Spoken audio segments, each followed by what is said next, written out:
Construyó el arma más poderosa de la historia humana. Después pasó el resto de su vida intentando detenerla. Oppenheimer no era un hombre común. Físico brillante, políglota, amante de la poesía sánscrita, fue elegido en 1942 para dirigir el laboratorio secreto de Los Álamos, donde muchos científicos trabajarían bajo extrema presión para construir la primera bomba atómica antes que la Alemania nazi.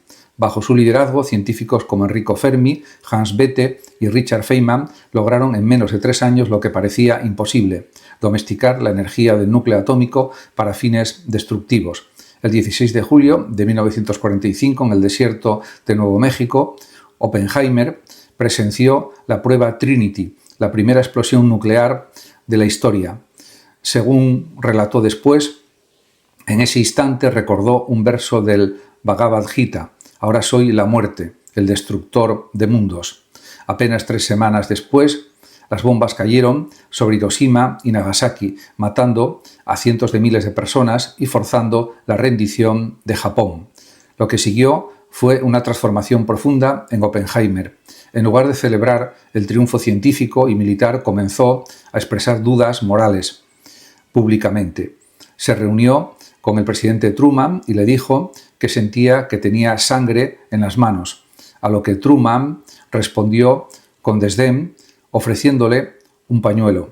Oppenheimer se convirtió en una de las voces más prominentes a favor del control internacional de armas nucleares, oponiéndose abiertamente al desarrollo de la bomba de hidrógeno, una arma aún más destructiva. Esta oposición tuvo un precio altísimo. En el clima paranoico del macartismo y la Guerra Fría, las antiguas asociaciones de Oppenheimer con grupos de izquierda en su juventud fueron utilizadas en su contra. En 1954, una audiencia de seguridad gubernamental le retiró su autorización para acceder a información clasificada, destruyendo públicamente su reputación y apartándolo del poder que alguna vez tuvo.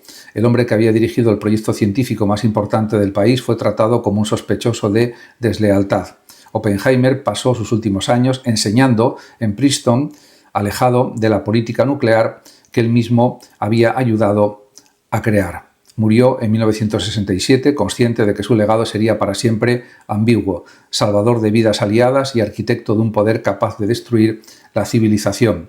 Esta historia resuena profundamente en el público estadounidense porque combina ciencia, guerra, tradición política y una crisis de conciencia universal.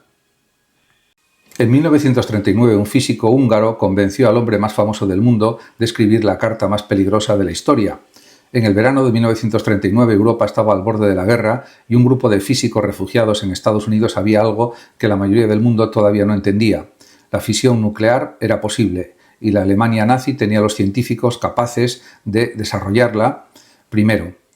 Leo Szilard, físico húngaro que había oído del fascismo, se dio cuenta de que el uranio podía usarse para crear una reacción en cadena de poder devastador.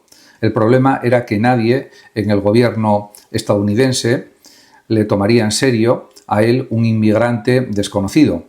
Necesitaba un hombre que abriera puertas y pensó en la persona más famosa del planeta, Albert Einstein. Szilard visitó a Einstein en su casa de verano en Long Island.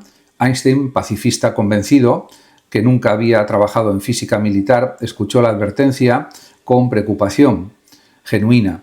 No fue una decisión fácil. Firmar esa carta significaba poner en marcha un proceso que él mismo temía, pero el miedo a que los nazis llegaran primero pesó más que sus convicciones personales. El 2 de agosto de 1939, Einstein firmó una carta dirigida al presidente Franklin Delano Roosevelt, advirtiendo sobre el potencial militar de la fisión nuclear y recomendando que Estados Unidos invirtiera en investigación de uranio.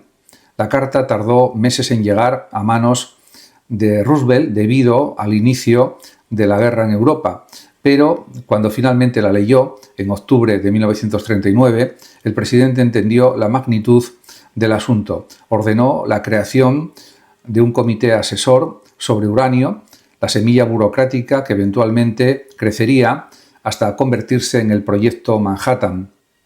el programa más caro y secreto de la historia militar estadounidense hasta ese momento. Lo irónico es que Einstein nunca trabajó directamente en el proyecto que ayudó a iniciar. El gobierno consideraba que sus simpatías pacifistas y su pasado político lo hacían un riesgo de seguridad, así que fue excluido del programa que su carta había puesto en marcha. Pasó el resto de su vida lamentando su papel en el nacimiento del arma nuclear, llegando a decir que si hubiera sabido que los alemanes no lograrían construir la bomba atómica, jamás habría movido un dedo. Esta historia es fascinante para el público estadounidense porque toca temas que siguen vigentes: el dilema moral de la ciencia con doble uso, la responsabilidad personal, etc. La vacuna de la polio. El día que Estados Unidos dejó de tener miedo. Cada verano padres estadounidenses sacaban a sus hijos de las piscinas y los cines por miedo a una enfermedad invisible. Un científico estaba decidido a acabar con ese terror. Durante las décadas de 1940 y 1950, la poliomielitis era una de las enfermedades más temidas en Estados Unidos. A diferencia de otras epidemias, atacaba principalmente a niños paralizando extremidades o, en los casos más graves, los músculos respiratorios, obligando a las víctimas a vivir dentro de pulmones de acero, máquinas cilíndricas que respiraban por ellos. Cada verano, cuando los brotes se intensificaban, los padres mantenían a sus hijos alejados de piscinas públicas, cines y multitudes, temiendo el contagio de una enfermedad cuya causa exacta de transmisión todavía no se comprendía completamente. El propio presidente Franklin Delano Roosevelt había sido víctima de la polio en su adultez, quedando parcialmente paralizado, lo que llevó a la creación de la Fundación Nacional para la Parálisis Infantil, popularmente conocida como March of Dimes, que financió generosamente la investigación científica para encontrar una cura o prevención. Jonas Salk, virólogo de la Universidad de Pittsburgh, lideró el desarrollo de una vacuna basada en virus inactivados, es decir, virus de polio muertos que no podían causar la enfermedad, pero que entrenaban al sistema inmunológico para reconocerla y combatirla. Tras años de investigación, Salk llevó a cabo uno de los ensayos clínicos más grandes de la historia en 1954, involucrando a casi 2 millones de niños estadounidenses, conocidos popularmente como los poliopioneros. El 12 de abril de 1955 se anunció oficialmente que la vacuna de Salk era segura y altamente efectiva. La noticia provocó una celebración nacional sin precedentes. Campanas de iglesias repicando, fábricas deteniendo su producción para anunciar la noticia a los trabajadores y titulares de periódicos comparando el logro con el fin de una guerra. Salk se convirtió instantáneamente en un héroe nacional, pero rechazó patentar su vacuna, declarando en una entrevista televisada que la vacuna pertenecía a la gente, no a él, y que no se podía patentar el sol. La producción y distribución masiva de la vacuna en los años siguientes redujo los casos de polio en Estados Unidos de decenas de miles anuales a prácticamente cero hacia la década de 1960, gracias también al trabajo posterior. Genios de garaje, cómodos universitarios que lo dejaron todo, crearon Apple. Construyeron la primera computadora Apple en un garaje con piezas que vendieron, una calculadora y una camioneta Volkswagen, para poder comprar materiales.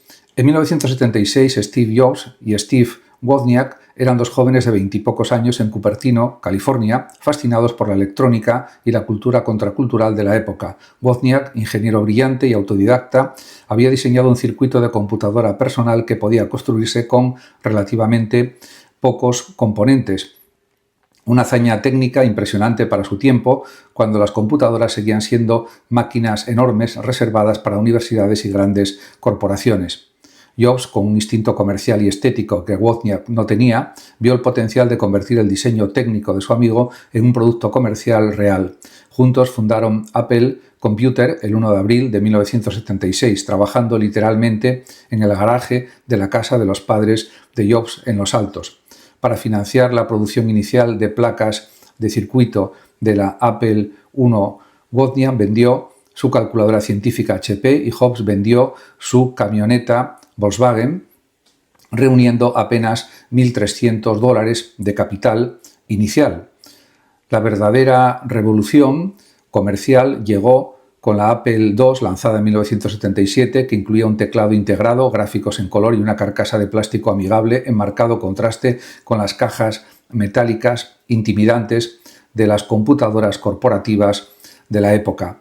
La Apple II se convirtió en una de las primeras computadoras personales exitosas a gran escala, ayudada también por la llegada de software como VisiCalc, la primera hoja de cálculo electrónica que convenció a empresas de que las computadoras personales podían ser herramientas de negocio serias, no solo juguetes para aficionados. El éxito de Apple ayudó a consolidar Silicon Valley como el epicentro mundial de la innovación tecnológica, atrayendo capital de riesgo, talento de ingeniería y una cultura empresarial distintiva basada en el riesgo, la disrupción y el mito del emprendedor visionario que cambia el mundo desde un garaje.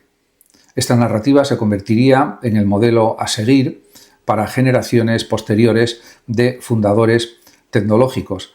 Desde Jeff Bezos hasta Mark Zuckerberg, Jobs fue expulsado de su propia compañía en 1985 tras conflictos internos de poder, solo para regresar triunfalmente en 1997 y liderar una segunda era de innovación con productos como el iMac, el iPod, el iPhone y el iPad, transformando a Apple en una de las empresas más valiosas de la historia humana. Sputnik, la noche en que Estados Unidos entró en pánico.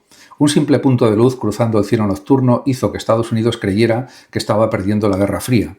El 4 de octubre de 1957, la Unión Soviética lanzó al espacio el Sputnik 1, el primer satélite artificial de la historia humana en orbitar la Tierra. Era una esfera metálica relativamente simple, de apenas 58 centímetros de diámetro, que emitía un sencillo pitido de radio detectable por receptores en todo el mundo. Técnicamente no era un logro científico extraordinariamente complejo, pero su impacto psicológico y geopolítico fue sísmico. Para el público y el gobierno estadounidense, el Sputnik representó una alarmante señal de que la Unión Soviética había superado a Estados Unidos en tecnología de cohetes, justo en medio de la Guerra Fría, cuando ambas superpotencias competían no solo militar y económicamente, sino también ideológicamente por demostrar la superioridad de sus respectivos sistemas políticos. Si los soviéticos podían poner un satélite en órbita, también podrían potencialmente lanzar misiles nucleares intercontinentales capaces de alcanzar territorio estadounidense, un temor que se instaló rápidamente en la conciencia pública. El llamado momento Sputnik desató lo que algunos historiadores describen como un pánico nacional. Periódicos publicaron titulares alarmistas, políticos exigieron explicaciones sobre cómo Estados Unidos había permitido que la URSS lo superara y el sistema educativo estadounidense fue sometido a un intenso escrutinio público acusado de no producir suficientes científicos e ingenieros competitivos frente a sus rivales soviéticos. La respuesta gubernamental fue masiva y duradera. En 1958 el Congreso aprobó la Ley de Educación para la Defensa Nacional, que destinó fondos federales sin precedentes para fortalecer la enseñanza de matemáticas, ciencia e idiomas extranjeros en escuelas de todo el país. Ese mismo año se creó la NASA, la Administración Nacional de Aeronáutica y el Espacio, consolidando los esfuerzos espaciales estadounidenses hacia una sola agencia civil con financiamiento robusto y prioridad nacional. El Sputnik también marcó el inicio formal de la carrera espacial, una competencia que se intensificaría dramáticamente en los años siguientes. El primer ser humano soviético en el espacio, Yuri Gagarin, en 1961, seguido por la respuesta estadounidense con el programa Mercury y finalmente culminando con el histórico alunizaje del Apolo 11 en 1969, cuando Estados Unidos finalmente reclamó la delantera definitiva en la conquista espacial.